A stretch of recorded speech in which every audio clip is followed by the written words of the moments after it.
എടാ എന്റെ അമ്മ പാൽ വാങ്ങിക്കാവുന്ന കാശ് കൊണ്ടാ നിനക്ക് ഐസ്ക്രീം വാങ്ങിച്ചു തന്നത്. ഇനിയെങ്കിലും പറയടാ. Have you heard about Robert Bristow? ആര്? വില്ലിംഗ്ടൺ ഐലൻഡ് എന്ന് കേട്ടിട്ടുണ്ടാ? അതൊന്നും ഈ ഹോംവർക്ക് ചെയ്യുന്നതും തമ്മിൽ എന്ത് ബന്ധം? പറയട്ടടാ. വെള്ളിയാഴ്ച വൈകിട്ട് ആ ജുവാൻ പറഞ്ഞോർത്ത് ആകെ ടെൻഷൻ അടിച്ചാ ഞാൻ വീട്ടിൽ പോയത്. ഉമ്മയും അപ്പനും കൂടി എന്നെ പൊക്കിയെടുത്തുള്ള ഒരു കല്യാണത്തിനും പോയി. ഞാനാകെ ടെൻഷൻ അടിച്ചൊരു മൂലക്ക് പോയി ഇരിക്കുമ്പോളാ ദേവരുന്ന് ഉരുണ്ടുരുണ്ട്.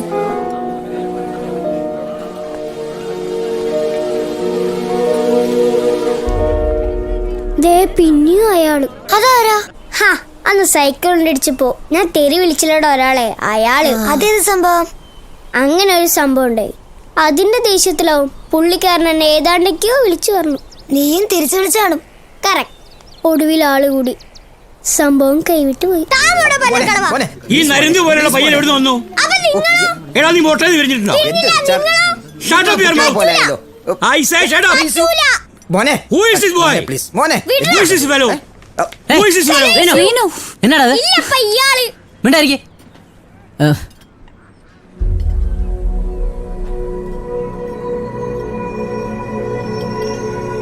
നിന്റെ മകനാണല്ലേ? വീട്ടിൽ കാണിക്കുന്നതല്ലേ വെളി കാണിക്കുള്ളൂ. നാണുണ്ടോ നിനക്ക് കുട്ടികളെ എങ്ങനെ വളർത്താൻ? Don't you know how he behave here? വലിയ ആൾക്കാരെ റെസ്പെക്ട് ചെയ്യാൻ പഠിച്ചിട്ടുണ്ടവൻ ഉണ്ടോ? മധുരിച്ചാണ് പ്ലീസ്, നമുക്ക് പോകാം. What rubbish man. അയാൾ ഏതാണ്ടൊക്കെ പറഞ്ഞു. ഉമ്മയും അപ്പനും വല്ലാണ്ട് നാണം കിട്ടുപോയി. അന്ന് ആദ്യമായിട്ട് അപ്പൻ എന്നെ വഴക്ക് പറഞ്ഞു.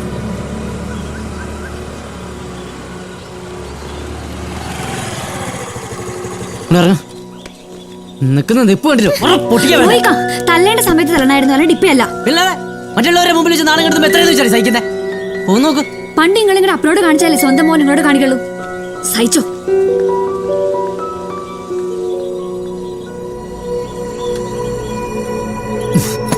നിന്റെ അമ്മച്ചി എന്താ ഉദ്ദേശിച്ചേ? എനിക്കും മനസ്സിലായില്ല, പക്ഷെ അപ്പന് മനസ്സിലായി. ആ ഡയലോഗി അപ്പം വീണു.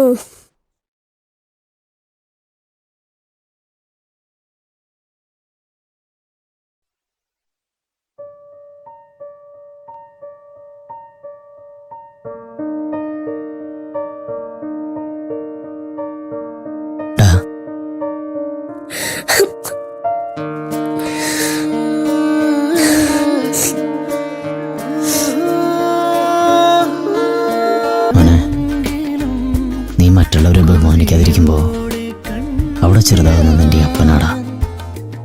സോറി അപ്പ, ഞാൻ അങ്ങനെ ഒന്നും ചെയ്യില്ല. ഇന്ന് അയാൾ ഓരോന്ന് പറഞ്ഞല്ലേ. അയാളല്ല, നിന്റെ അപ്പാപ്പൻ. അപ്പാപ്പൻ? അപ്പാപ്പൻ എന്റെ അപ്പൻ. അപ്പൊ അതുവരെ നീ നിന്റെ അപ്പാപ്പനെ കണ്ടിട്ടില്ലേ? ഇല്ല. അപ്പൻ ഉമ്മച്ചിയെ കല്യാണം കഴിച്ച കാര്യം ഞാൻ ഉണ്ടാവുന്നവരെ അപ്പാപ്പൻ അറിഞ്ഞിട്ടില്ല അത്രേ. അപ്പാപ്പൻ അന്ന് പിണങ്ങി കടലിലേക്ക് പോയതാ. പിന്നെ കാണുന്നത് വർഷങ്ങൾക്ക് ശേഷം അന്നാ. കടലിൽ പോയത് എന്തിനാ? മീൻ പിടിക്കാനാണ്. അല്ലടാ, അപ്പാപ്പൻ ക്യാപ്റ്റനാ ഷിപ്പിലെ, ക്യാപ്റ്റൻ റിച്ചാർഡ് ഫിലിപ്പ്. അപ്പോ അപ്പാപ്പനോടെ താമസം. സക്സസ്. ഫോൺ ശരിയായടാ പോവേ. ഞാൻ അതിന്നാ വിളിക്കുന്നേ. ഏയ് പ്രശ്നമൊന്നുമില്ല. ഒരു മിനിറ്റ്, ഞാൻ വിളിക്കാവേ.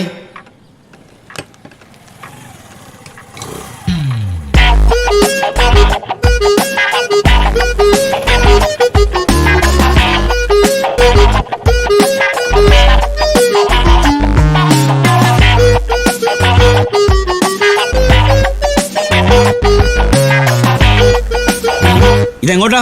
അവനവന്റെ അപ്പാപ്പനോട് 2 ദിവസം നിൽക്കണോന്ന്. അപ്പാപ്പനോ? ആരുടെ അപ്പാപ്പൻ? ഇവിടെ പിള്ളേരെ നോക്കാനൊന്നും ആരുമില്ല. പിള്ളേരൊന്നുമില്ല, ഞാൻ മാത്രമേ ഉള്ളൂ. മുടിയൊക്കെ നരച്ചല്ലോ, ഡൈ ചെയ്തൂടെ?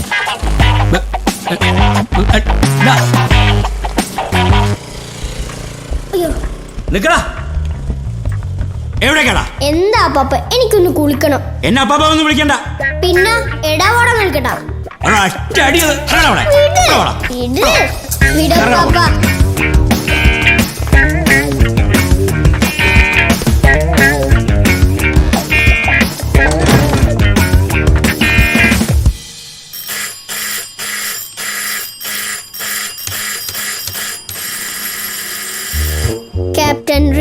ഫിലിപ്പ്.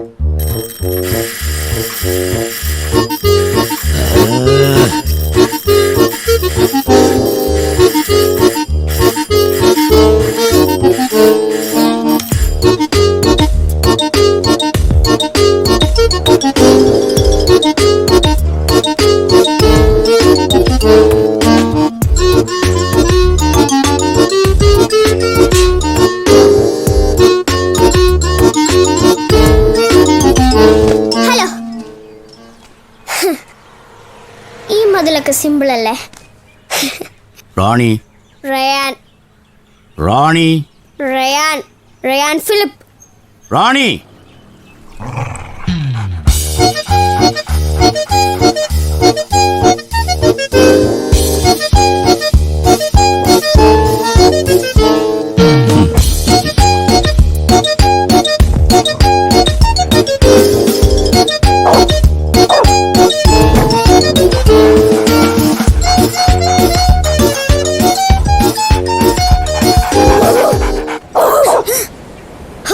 എന്ത് ദുഷ്ടനാണ് എന്റെ അപ്പാപ്പൻ.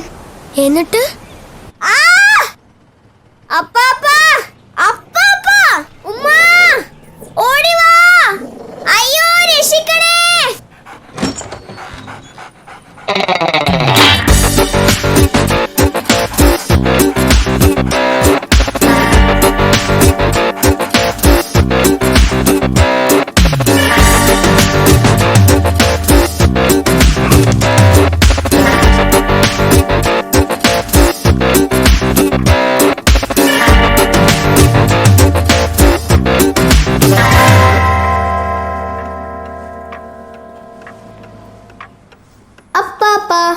അപ്പാപ്പൻ എങ്ങോട്ടാ? അപ്പാപ്പൻ എങ്ങോട്ടാ? അപ്പാപ്പ ഞാനുണ്ട്.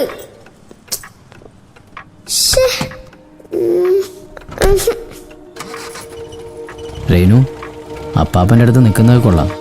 ഒരു കാര്യം ശ്രദ്ധിക്കണം കേട്ടോ, അവിടെ വീട്ടിൽ അപ്പാപ്പൻ ഒരുപാട് ആൻറ്റി കളക്ഷൻസ് ഒക്കെ ഉള്ളതാ. നീ എൻ്റെ മുതുകത്ത് കയറുന്ന പോലെ അതിൻ്റെ മുതുകത്തേക്ക് എങ്ങനെ കയറിയാ രേണു, നിന്നെയും എന്നെയും അപ്പാപ്പൻ വെടിവെച്ചു കൊല്ലും കേട്ടല്ലോ. അതുകൊണ്ട് എൻ്റെ പൊന്നുമോൻ തല പോയാലും അതിലൊന്നും തൊടരുത്. എനിക്കറിയാം മോൻ തൊടത്തില്ല എന്ന്.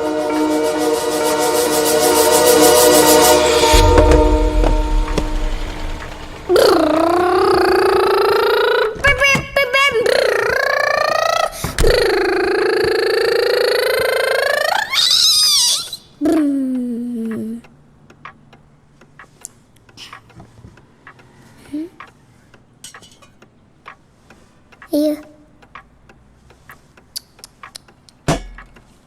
അയ്യോ അണി വാടോ.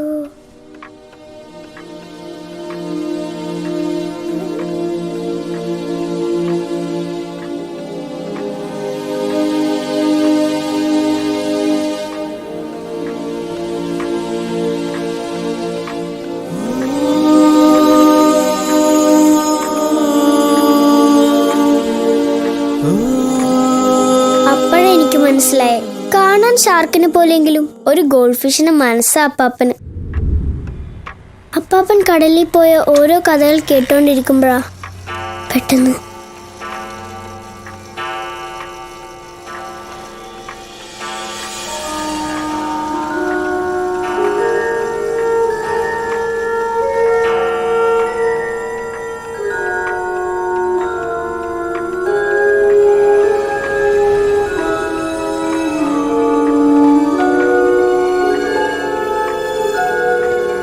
പാപ്പ?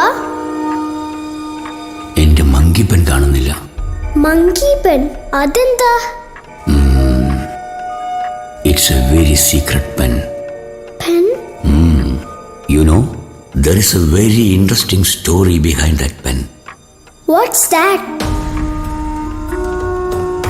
In the beginning of 20th century, you know, Madras presidency ഭരിച്ചിരുന്ന ഗവർണർ ലോർഡ് വില്ലിംഗ്ടന്റെ ആഗ്രഹപ്രകാരം ഇന്ത്യയുടെ പടിഞ്ഞാറൻ തീരപ്രദേശത്ത് സ്ഥിതി ചെയ്യുന്ന കൊച്ചിയിൽ, നമ്മുടെ ഈ കൊച്ചിയിൽ ഒരു ഇന്റർനാഷണൽ ഷിപ്പിംഗ് പോർട്ട് നിർമ്മിക്കാൻ വന്ന ഹാർബർ എഞ്ചിനീയർ ആയിരുന്നു റോബർട്ട് ബ്രിസ്റ്റോ.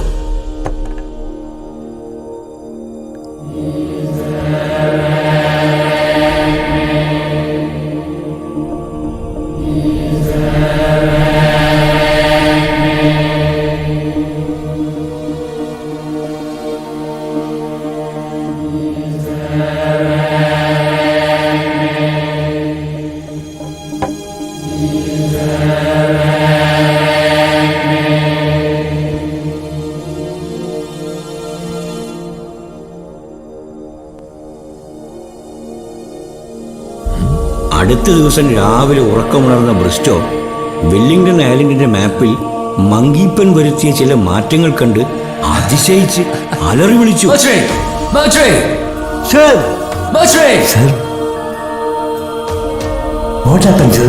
മൺസൂൺ കാലത്ത് വേമ്പനാട് കായലിന്റെ ഒഴുക്ക് കൂടും. അത് ഡ്രഡ്ജ് ചെയ്തുണ്ടാക്കാൻ പോകുന്ന ഐലൻഡിന്റെ നിലനിൽപ്പിനെ ബാധിക്കും. ബാധിക്കാതിരിക്കണമെങ്കിൽ ഐലൻഡിന് ചുറ്റും കൊച്ചു കൊച്ചു തുരുത്തുകൾ ഉണ്ടാക്കിയാൽ മതിയെന്ന് മങ്കീപ്പൻ മാപ്പിലൂടെ ബ്രിസ്റ്റോയ്ക്ക് വരച്ച് കാണിച്ചു കൊടുത്തു. അങ്ങനെ മങ്കീപ്പൻ ഒരു മാജിക് പെണ്ണാണെന്ന് എല്ലാവരും വിശ്വസിച്ചു. ഇപ്പോഴും ഐലൻഡിന് ചുറ്റും പോയി നോക്കിയാൽ കാണാം മങ്കീപ്പൻ പറഞ്ഞതനുസരിച്ച് ബ്രിസ്റ്റോ നിർമ്മിച്ച കൊച്ചു കൊച്ചു തുരുത്തുകൾ. സംശയത്തോടാണെങ്കിലും ഞാൻ ആ കഥ വിശ്വസിച്ചു. ഇവന് നല്ല ക്ലാസ്സുള്ളതുകൊണ്ടാ. അവനൊന്നും നശിപ്പിച്ചില്ലല്ലോ. ഇല്ലപ്പാ.